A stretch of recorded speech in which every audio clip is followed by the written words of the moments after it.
Hi guys, I hope you're all doing very well. Welcome to this video review of the Zook Z2.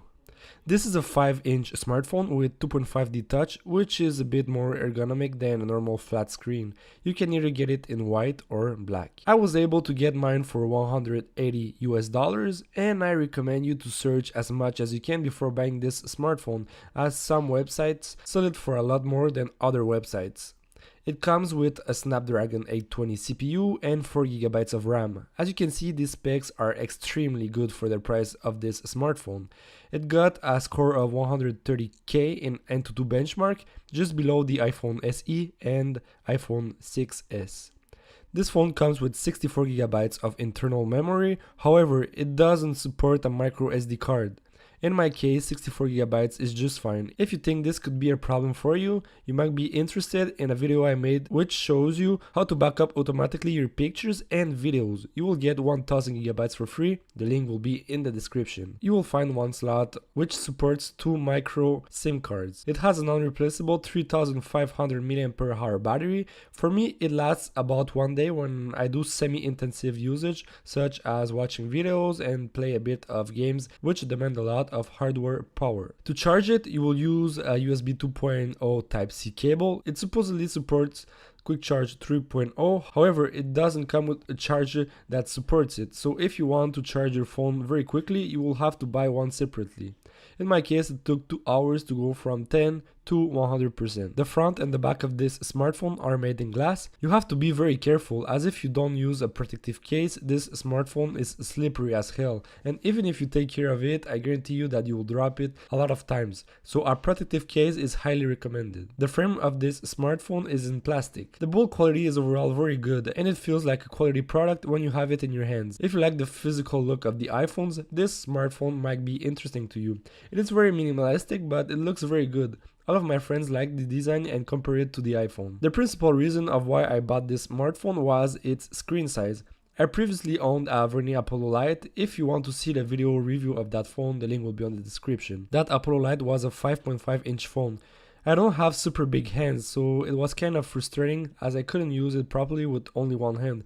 With the Zook Z2, I can handle it very easily with one hand. It also feels very nice in terms of ergonomy. This phone has a single button for volume up and volume down, a power button and a physical home button, but it is very special and it is such a good piece of engineering in this smartphone. So for the volume up, down and power button, they are easily reachable and they have a nice clicky feel to it. Now for the home button, it is not just a normal one, it also has a fingerprint sensor on it, and the fingerprint sensor on this phone is just amazing. It works almost every time and in whichever position you place your finger on it. The unlock time is also pretty quick. It doesn't end there, the button is also customizable. This phone comes with a feature called U-Touch, so basically you will be able to customize that home button to do what you want, such as when you slide on it to the right, it will go to the previous app. If you slide to the left, it goes back to the most recent app you opened. A single touch is like a back button.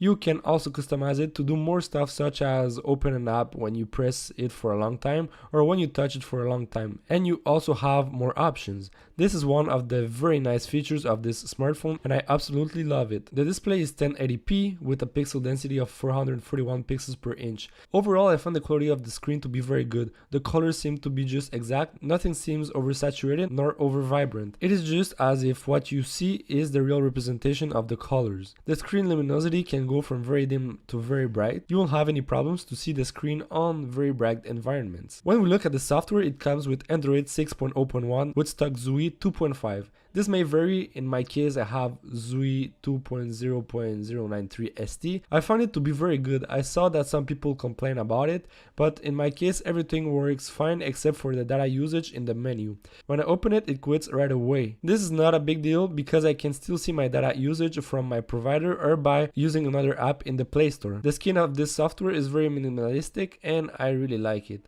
To see the notifications, you slide from top to bottom, and to open the basic settings, you slide from bottom to top.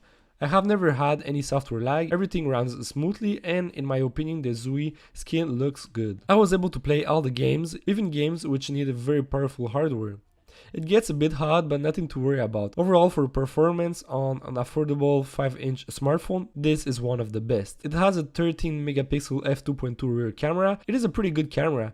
The pictures look a bit smoothened, however this camera is better than other smartphones at a similar price point which supposedly have a higher megapixel count, such as the Verni Apollo Light. Be careful, as if you think that because a camera has a higher megapixel count it takes better photos, you are wrong. The front camera is 8 megapixel with an aperture of 2.0.